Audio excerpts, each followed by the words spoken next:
Welcome to Walking Through Acts.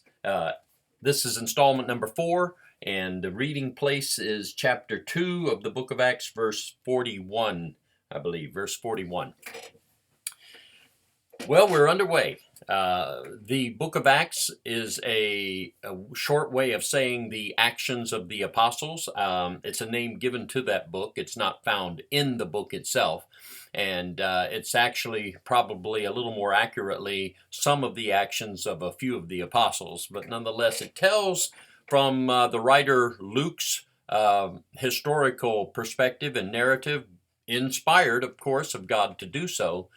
So he gets it all perfectly right, not only in what happened, but what was said. And in some cases, he's not even present where the things that are being said are said, but he quotes them as if he was there. That's the Holy Spirit, of course. And this is talking about the early church. Shortly, in fact, the book starts off with Luke, in a sense, backing up a little bit into his book that we call the book of Luke, where Jesus is ascending up into heaven. He picks up with that in the book of Acts and carries on.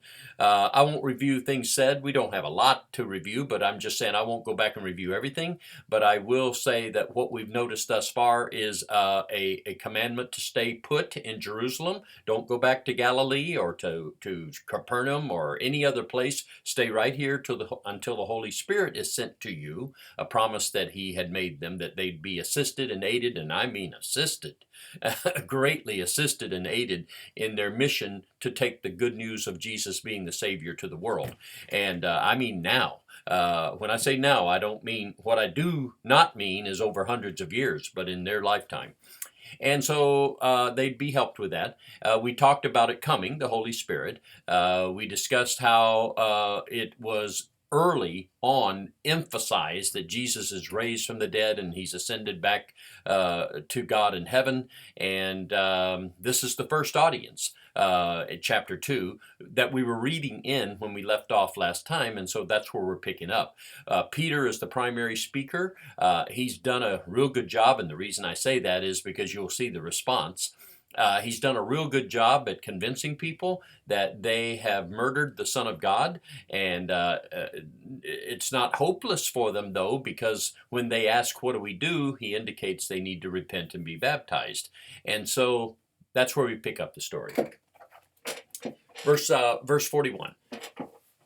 Then those who gladly received the word were baptized. And that day about 3,000 souls were added to them.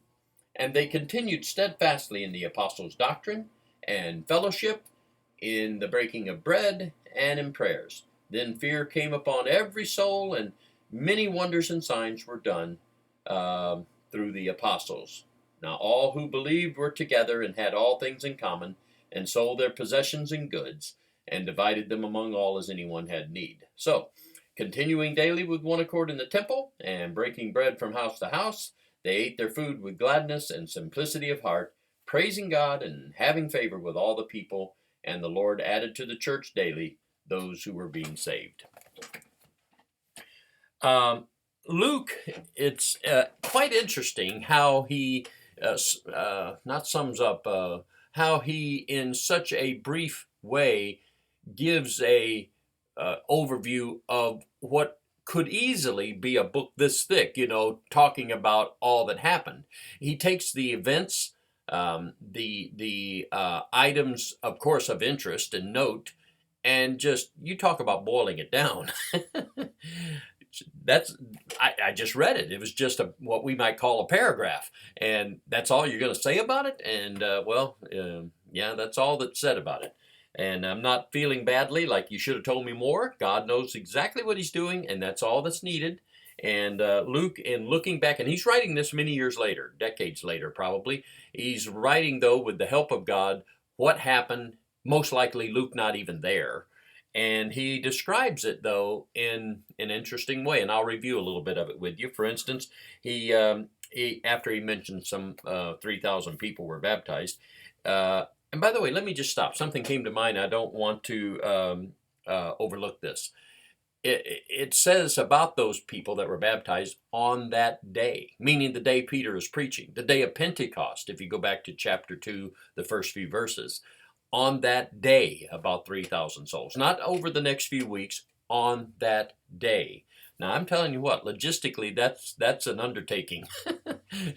To immerse in water 3,000 people, and probably not even starting to what we would call, high noon or noontime. And the reason we say that is because of some references made earlier about what time of day it was, and people mocking fun of them, saying they're drunk, and Peter saying, it's only the third hour of the day, what we might call 9 o'clock in the morning, after he preaches and other things are said, and then it indicates 3,000 were baptized. They didn't even get started till a good way through the day, is what I'm trying to say.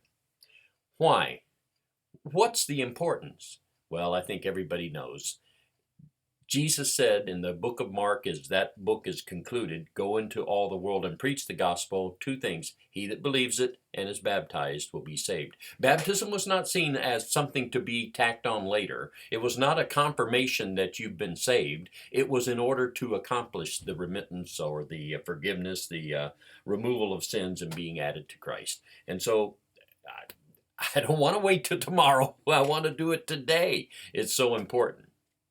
Okay, and then verse 42. Four things Luke mentions. I'm sure it could be broken down into some smaller pieces, but he puts it in four words or expressions, things that they continued in steadfastly. This is in verse 42. Apostles' doctrine. The idea of doctrine is teaching. And so it was important, if you become a Christian right from the get-go, not because there's nothing better to do, why not give a little attention to study, but it was immediately they needed to give heed to the instructions and teachings of the apostles. The apostles were the ambassadors of Christ on earth. If you're committing yourself to Jesus in heaven, yeah, but I can't see him or hear him, But the apostles were spokespersons for God, and they were shown to be spokespersons from God with the power to speak in tongues they had not studied and so forth. So when they talked, they eventually later wrote, these things were the commandments of the Lord. And then it talks about fellowship. It was not what do you call it, I can't think of the word I want, but it was a togetherness. It was a shared participation. Christianity, from the beginning, and this is the beginning, absolute beginning, four things. One, a lot of attention to doctrines and teachings. What was believed and grown in by way of understanding and knowledge in what were the instructions of Jesus, very, very important. Steadfastly continued in it. Number two, fellowship. That was not something like a support mechanism for those that are needing someone to prop them up and help them. It was an ongoing sharing. Fellowship is mutual participation. Even in educational circles, you'll read about a university having a student or some people in their college, in their university, that are on fellowship. They're sharing the venture together of whatever it is they're studying or researching, and the student will maybe get a lot of things provided him. The college, though, gets a lot provided them, and they call it a fellowship. And so we find that in Christ's teaching, or Christ's will, and that is that Christians do the same thing. Next one, breaking of bread. Now, everybody eats bread, meaning day to day to day, and so this is something, though, different. This is something mentioned in a connection. I mean, a direct connection with them having become Christians. These 3,000 people, and more will be added later, multiplied in fact. But for now, we'll just start with this. They continued in four things, and one of them was the breaking of bread. I believe that's a reference to the Lord's Supper. The breaking of bread is talked about elsewhere in the New Testament in a way that I believe that to be the case. And so we'd say having communion together. And then prayers.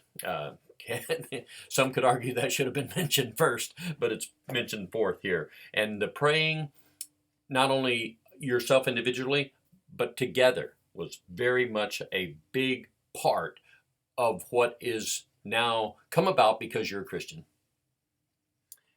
And a couple more things by way of review.